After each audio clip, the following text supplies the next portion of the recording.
צופים יקרים, שלום וברכה. חשבתם פעם למה מתחתנים? מה זאת אומרת למה מתחתנים? מתחתנים כדי להביא ילדים. מתחתנים אולי כדי שתהיה משפחתיות, שאלה נבוא הביתה. סדין מתוח, ארוחת ערב, שיהיה על מי להשעין ראש וכתף בשעת מצוקה.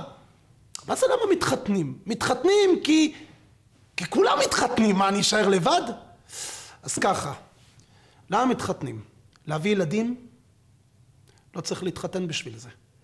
זו פעולה ביולוגית טהורה, בכלל לא קשורה למערכת נישואים.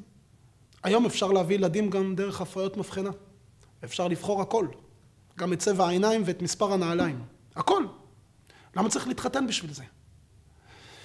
מתחתנים בשביל המשפחתיות, בשביל הצורך החברתי, שאנחנו צורכים חברה וצורכים אינטימיות וכל השאר הדברים. זה לא צריך לעשות את זה דרך מסגרת ביתית. זה אפשר חבר טוב, אפשר מישהו. לא צריך... אפשר למצוא מישהו כלבבי ולרקום איתו איזושהי מערכת טובה. למה צריך בשביל זה להתחתן? מתחתנים כי כולם מתחתנים? קודם כל כבר לא כולם מתחתנים. הרבה מאוד לא מתחתנים. והרבה מאוד מתחתנים מתגרשים בכלל. לא באים לך... החתונה נחלה כישלון. שיהיה על מי להשין כתף ולאן לחזור הביתה. יש הרבה לא רוצים לחזור הביתה בכלל. היה מעדיף לעשות שעות נוספות ונוספות ונוספות ולעשות בייגלה בכלל, עד היום למחרת לא לחזור בכלל הביתה. יש כאלה לא רוצים בכלל. אחד יושן בחדר, השני יושן בסלון. לא עלינו ולא על אף אחד מהצופים, כן? אבל בטח על החברים שלכם שמעתם כאלה סיפורים. קורה כאלה דברים. חתונה, איך אומרים, בשפה שלנו, זה לא איזה מוסד של הצלחה גדול. אנחנו יודעים היום שבמדינת ישראל ישנם למעלה מ-33% גירושים, כאשר האחוזים הללו הולכים ופוחתים. למה פוחתים? פשוט אנשים מפסיקים להתחתן. בשביל מה להתחתן אם גם ככה אנחנו הולכים לפרק את החבילה? איך אמר לי איזה צעיר אחד? אמר לי, בשביל מה אני צריך להתחתן? כל החברים שלי שהתחתנו הספיקו להתגרש. אני לפחות לא עברתי את הטראומה. אז באמת, למה מתחתנים? מה זאת אומרת? יש פסוק, אתה אדם דתי, אתה לא, כתוב בתורה, לא טוב להיות האדם לבדו, עשה לו עזר כנגדו, לא טוב. לא טוב? טוב מאוד. טוב מאוד להיות לבד. אתה לבד, פרפר, חופשי ומאושר, עושה מה שאתה רוצה, חי, בא, הולך, לא נותן דין וחשבון, חוץ מלמעביד שלך בעסק, שום דבר. אז למה לא טוב? אבל כתוב בתורה. שאלה מה כתוב? לא טוב להיות האדם לבדו, עשה לו עזר כנגדו. זה למעשה הסיבה שאלוקים אומר, תשמעו רבותיי, צריכים להתחתן. למה זה כל כך לא טוב להיות לבד? שלמה המלך שופך לנו אור, שלמה המלך האיש החכם מכל האדם, הוא שופך לנו קצת אור על הנושא הזה. אומר שלמה המלך, האדם נמצא באיזשהו פלונטר אישיותי. מדוע? צופים יקרים, האם יש מישהו שחושב שהוא מושלם? אני לא מדבר מושלם מבחינה חיצונית, יש הרבה שחושבים שהם כאלה. אני מדבר מושלם מבחינה נפשית, רוחנית. התשובה היא לא. המושלמים לא פה, כן? המושלמים נמצאים שם למעלה. מי שפה הוא נמצא באיזשהו תהליך, עבודה, עשייה, שיפור, שינוי, מאוד מאוד דינמי. אין מושלמים בעולם הזה. אבל צופים יקרים, שאלה נוספת קצת יותר קשה. האם יש מישהו שאוהב שמאירים לו הערה? האם יש מישהו שאוהב שאומרים לו כמה הוא לא היה בסדר? כמה הוא צריך להיות מושלם? יש מישהו שאוהב את זה? אדם נורמלי? לא אוהב. אנחנו לא אוהבים לקבל הערות, זה טבעי, זה בסדר גמור. זה לא נכון, אבל זה טבעי. אז נוצר פה איזושהי סוג של בעיה. מצד אחד, אני עומד מול המראה, יודע שאני לא מושלם. מצד שני, אם רק מישהו יצביע לי על איפה זה בדיוק אני לא מושלם, זה לא כך נעים לי. אני לא אהיה מוכן לקבל את זה. אומר שלמה המלך, דרך כל איש ישר בעיניו. כל אדם מרגיש את עצמו בסדר, אבל למרות שהוא יודע שהוא לא בסדר. ומצד שני הוא לא מוכן לקבל, אין אדם מקבל תוכחת חברו, אדם לא מוכן לקבל הערה של חבר. אז האלוקים הוריד אותי לאיזשהו תפקיד מוגבל. הוא אומר לי, תשמע, אתה תשתפר. אבל מצד שני, אין לי איך, כי אני לא מוכן לקבל מאף אחד, ואת עצמי אני לא רואה, אז איך אני אתקדם בחיים? אומר האלוקים, אתה צודק. לא טוב להיות האדם לבדו. עשה לו עזר כנגדו. אני אתן לך אישה.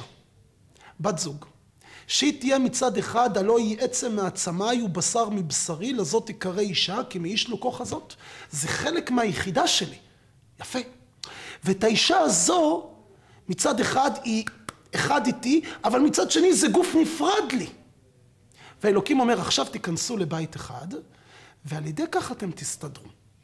כי מצד אחד זה אדם נפרד שרואה את החסרונות שלי, וגם אני רואה את שלה, ומצד שני זה מספיק אישי, כדי שאני ארגיש שזה חלק מעצמי ובשר מבשרי, כך שאני יכול לקבל את ההערות שלי עצמי, זה בסדר.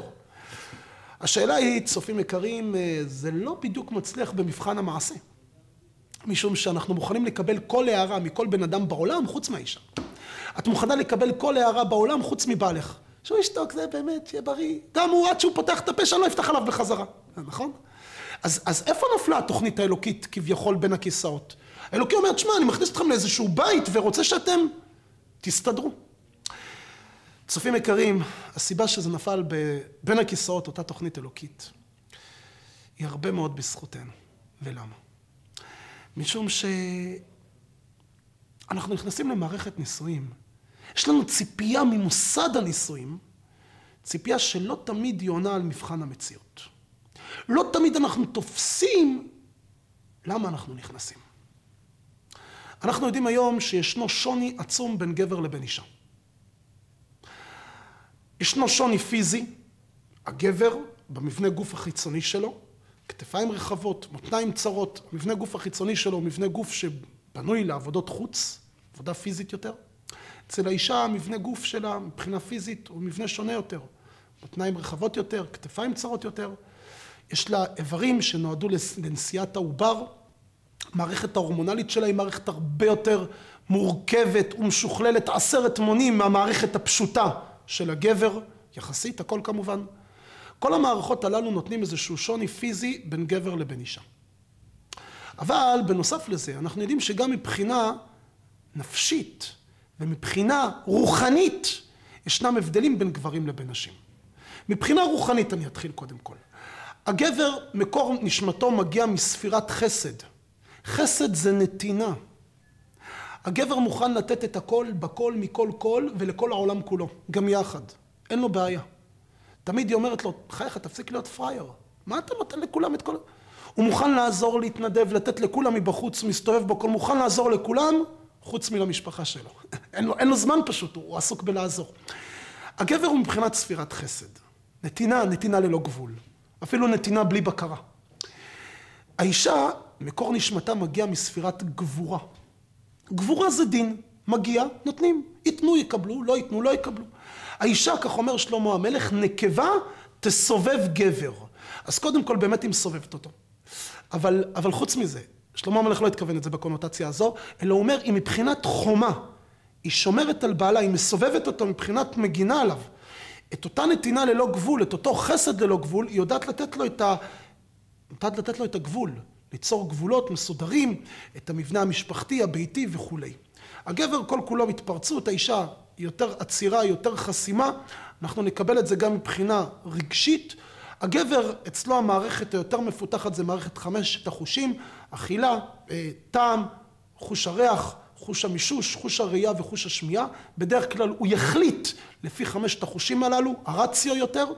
אצל האישה המערכת, האינטואיציה שלה, המערכת הרוחנית שלה מפותחת הרבה יותר. כוח הדמיון אצל האישה הוא כוח הרבה יותר מפותח, להבדיל גם כוח המערכת הרגשית שלה, המערכת הרגשית, הסנסור הרגשי אצלה הוא יותר חד, יכולה להרגיש בכל מיני ניואנסים, מה שאנחנו קוראים לזה היום אינטליגנציה רגשית, חוש אישי, כל אחד יכול לקרוא לזה איך שנוח לו. אצל האישה יכולת הדיבור שלה, היא יכולת דיבור חזקה יותר. ממחקר שנעשה, אישה ממוצעת, שבו חזק על הכיסא, אישה ממוצעת מדברת כ-21,000 מילים ליום, בעוד שגבר ממוצע מדבר 7,000 מילים ליום. היא מדברת פי 3 מהגבר. וכל זה למה? גם הגבר מדבר, גם האישה, אבל חולי, יש לנו את הכל, יש לאישה 5 החושים ולגבר יש לו את החוש השישי, אבל מה מגיע לידי ביטוי בצורה חדה יותר? אצל הגבר יותר 5 החושים, ואצל האישה מגיע יותר המימד הרוחני, אצלה מגיע בצורה חזקה יותר. מה הסיבה? התשובה היא פשוטה. האישה עתידה לגדל את הילדים. הילדים, המציאות והדמיון אצלהם לא כל כך ברורים. לכן האלוקים נתן לה את הדמיון כדי שהיא תוכל להיכנס לילד, לחוות איתו. הוא בוכה, מה הוא צריך? הגבר יכול לעמוד שעה ליד המיטה ולהבין מה הילד רוצה. כואבת לו הבטן. מאיפה את יודעת? הוא לא אמר מילה. אני מרגישה אותו. הוא צריך בקבוק עכשיו. אני יודע, הוא רוצה שיהפכו אותו, שירימו אותו, שיורידו אותו. אתה עומד שם, אתה מרגיש כאילו זה סינית, רק ילד בוכה, צורח, אתה לא יודע מה הוא רוצה. האישה יודעת. אלוקים נתן לה את האינטואיציה. נתן לה את היכולת, את הרגישות העדינה הזו. היכולת לדבר, היא צריכה להקנות לילד אוצר מילים. היא מקנה לו את אוצר המילים. אז היא מדברת הרבה מאוד, היא נותנת לו לקסיקון עשיר, הילד גודל, לומד, היא מלבישה אותו פיג'מה, איפה יד? איפה רגל? איפה פה? מה עושים? הוא לומד על כל גוף האדם, על כל האוטונומיה של גוף האדם, רק מלהתלבש בפיג'מה. הגבר, מה ביקשת? פיג'מה? אם הוא מוכן והוא רוצה להתנדב, אז הוא אורז אותו בחבילה, מכניס לו את המכנסיים, את החולצה, נגמר, שום מילה מיותרת, הוא מוכן, הוא כבר עשה את שלו. הגבר עובד יותר לפי 5 החושים, האישה עובד לפי זה. אנחנו דיברנו על כל המערכות הללו עם מערכות שונות, החל מהמבנה הנפשי, הרוחני, נפשי והמבנה הפיזי. כל כך שונים, כל כך לא דומים. אומר האלוקים, אתם, תיכנסו לבית אחד. מה? ריבונו של עולם, תכניס אותי עם גבר אחר לבית בקושי נסתדר. אתה מכניס אותי עם אישה שאנחנו כל כך שונים? ריבונו של עולם, תכניס אותי עם אישה לבית, תראה איך אנחנו רבות, אחיות, גיסות, כל הזה, בעבודה לא מסתדרות נשים אחת עם השנייה. אתה תכניס אותי עם גבר? איפה זה יסתיים? זה יהיה פיצוץ. אומר האלוקים כן, ואני מבקש מכם להיכנס בכל אופן לבית אחד. למה? אעשה לו עזר כנגדו. העזר שלך הוא בדיוק הניגודיות שלך, זה משהו אחר לגמרי. העזר שלך זה הניגודיות שלך. מה זאת אומרת? זה מוביל אותנו למקום מאוד מאוד מעניין. אנחנו יודעים ביהדות שהאחדות זה מעל הכל. שהעם הזה יהיה עם מאוחד, שכולנו על כל הפלגים ועל כל הזרמים נהיה אחד, אחדות. אנחנו יודעים שעם ישראל זכה לתורה, כתוב שהם הגיעו למדבר סיני, בספר שמות פרשת יתרו, כתוב שהם הגיעו למדבר סיני, ויחן שם ישראל כנגד ההר. יש פה לכאורה טעות דקדוקית. ויחנו העם כנגד ההר. מה זה ויחן שם ישראל כנגד ההר? ויחן זה לשון יחיד, חניה. ויחנו זה לשון של רבים. העם היה שם לפי הערכות הפשוטות, המינימליות, מדובר למעלה מ3 מיליון בני אדם, שחנו למרגלות הר סיני. מדוע כתב הכתוב בלשון של יחיד? אלא מסבירים חז"ל, ויחן שם ישראל כאיש אחד בלב אחד. אחדות! אחדות זכו לקבלת התורה. ככה זה, אתם הופכים להיות אחד. מצד שני, אנחנו יודעים שהאלוקים, שמצווה אותנו על האחדות, נתן הבדלי מעמדות מאוד ברורים. דוגמה, ישנם כהנים, לוויים, ישראלים. אנחנו יודעים שיש כל מיני מקומות שבהם אסור לישראל להיכנס אליו. יש מקומות של הלוי ולכהן אסור להיכנס. דוגמה, ארץ ישראל היא קדושה מכל הארצות. ירושלים קדושה יותר מכל ארץ ישראל. בירושלים יש את הר הבית. היום אסור לעלות להר הבית. זה מקום קדוש, אנחנו טמאי מתים. יש את הר הבית.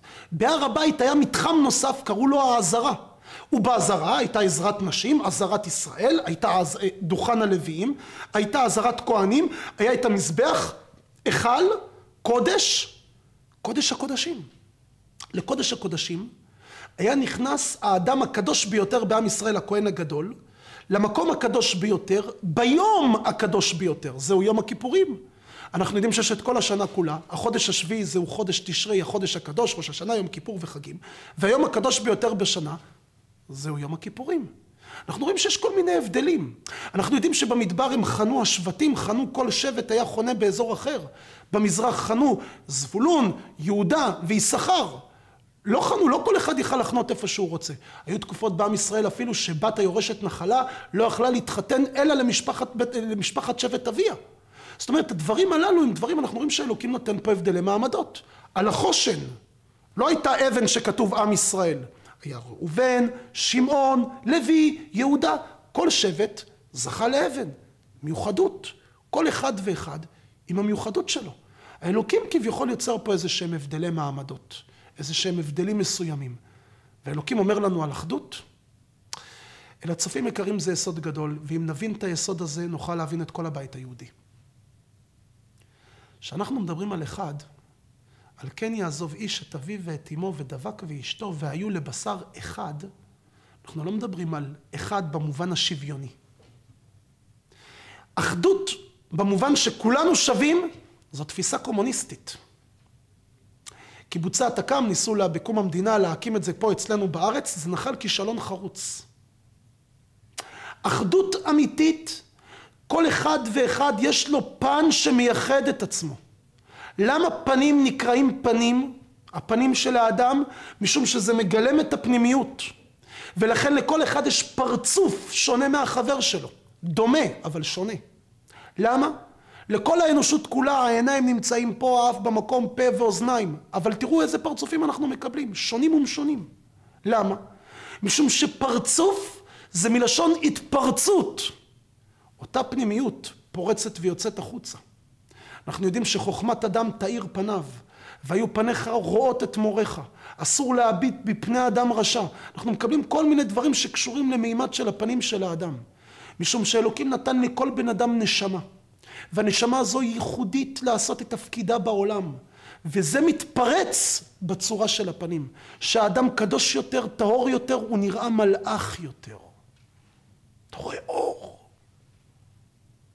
להבדיל ככל שהאדם עושה פשעים ועושה דברים והוא מדרדר מטה בשפל המדרגה, אתה רואה פנים שמשדרות הרבה יותר רוע. יש מקרים חריגים לכאן ולכאן. נדבר עכשיו בקו הכללי. בקו הכללי אנחנו רואים את המצב שהפנימיות מתפרצת דרך הפנים. זוהי ההתפרצות של הפנימיות. כל אחד ואחד קיבל פרצוף שונה כי יש לו תפקיד שונה.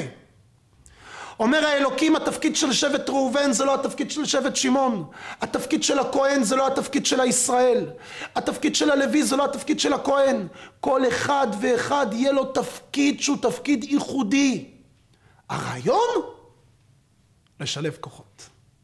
הרעיון שאנחנו משתלבים יחד עם הייחודיות שלנו, עם היופי שמייחד אותנו, לא מוותרים עליו, אלא לומדים להשתלב איתו עם המיוחדות של האחר. זה אחד. אדם שיודע למרות השוני שלי ולמרות השוני של בת זוגתי, אנחנו יודעים להסתדר יחד, למצוא את המכנה המשותף. זה דורש עבודה. נכון? ואז האדם מתחיל לעבוד על עצמו.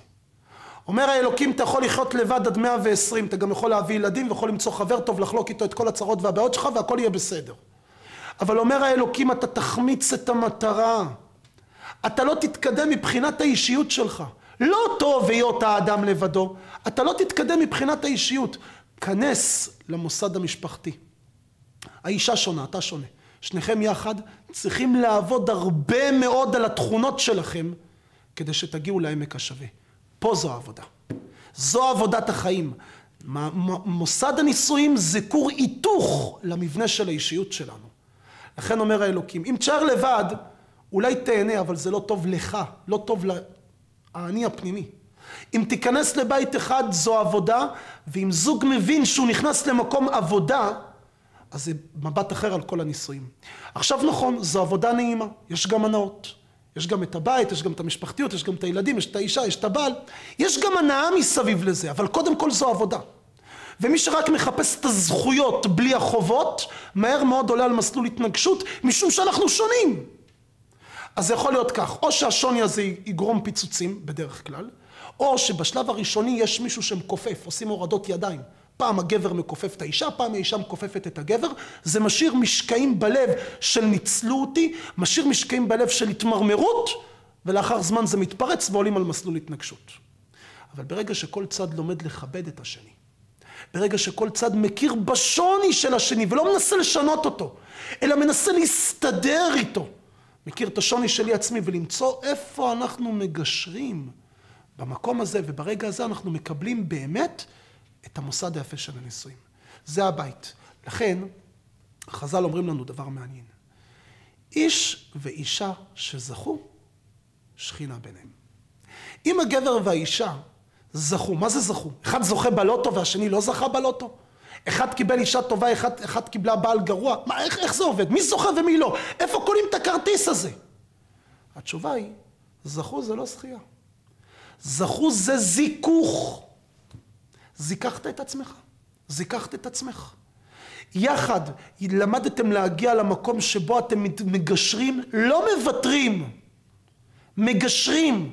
יודעים איך לגשר, איפה מוצאים את העמק השווה? איפה מוצאים את המקום שבו אנחנו כן מסכימים?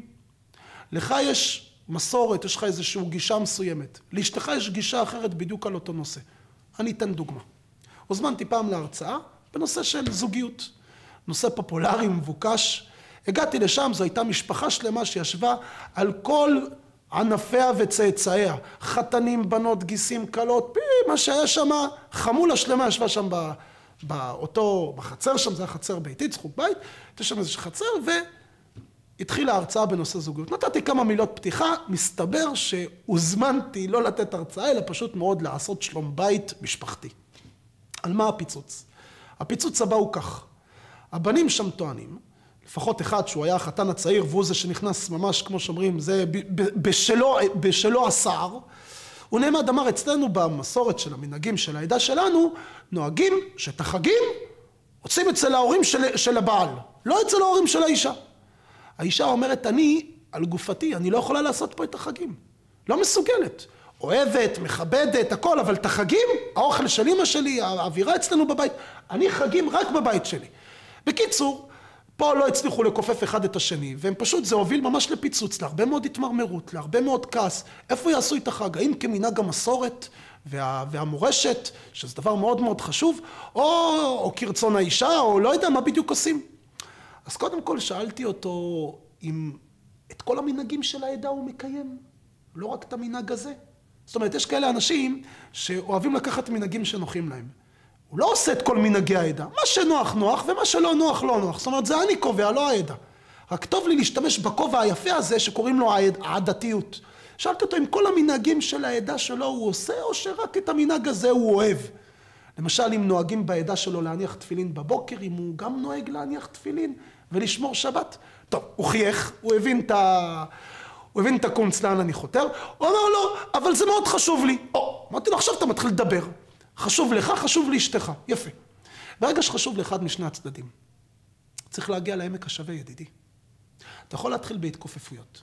תכופף אותה, תיקח אותה כמה שנים אליך, ואחרי זה היא תכופף אותך, היא תסחוב אותך כמה שנים, וזה רק ייצור כעס ומרמור. אבל אפשר להגיע לעמק השווה. זה דורש רצון. אם אדם נשאר בעמדה שלו מבוצר, זה לא ילך, זה יהיה פיצוץ. אש ביניהם, אם הם לא זוכים.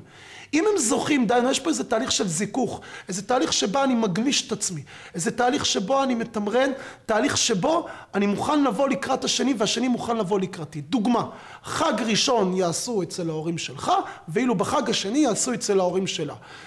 פעם אחת עושים פסח פה, ופעם שנייה יעשו פסח שם.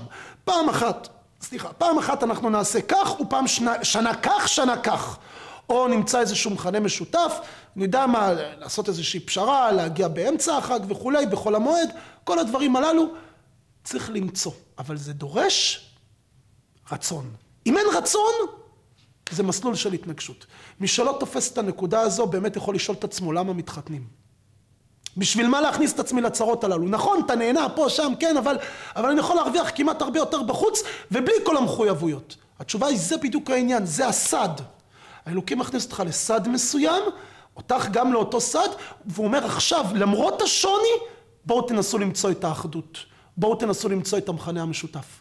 כמו בעם ישראל. למרות השוני ולמרות המיוחדות של כל אחד ואחד, בואו נמצא איך אנחנו מסתדרים, איך אנחנו משלימים אחד את השני. האחדות והמיוחדות. זה היופי של הבית היהודי. איש ואישה שזכו שכינה ביניהם. זה בית של השראת שכינה. לא זכו. כל אחד מתבצר בעמדה שלו. בשם של האיש יש תאות י' א' י' ש', באישה יש א' ש' וה'. זה י' וה', זה שמותיו של הקדוש ברוך הוא. לוקח האלוקים את הי' מהאיש. לוקח האלוקים את ה' מהאישה. מה נשאר? אש ואש. כסח. זהו התפקיד. למה מתחתנים? כור היתוך לאישיות שלנו. לעבודה הזו יש לה גם הנאה. ילדים, משפחה, בית, אישה, אוכל חמים, הומוגניה, כל מה שקשור לתא המשפחתי.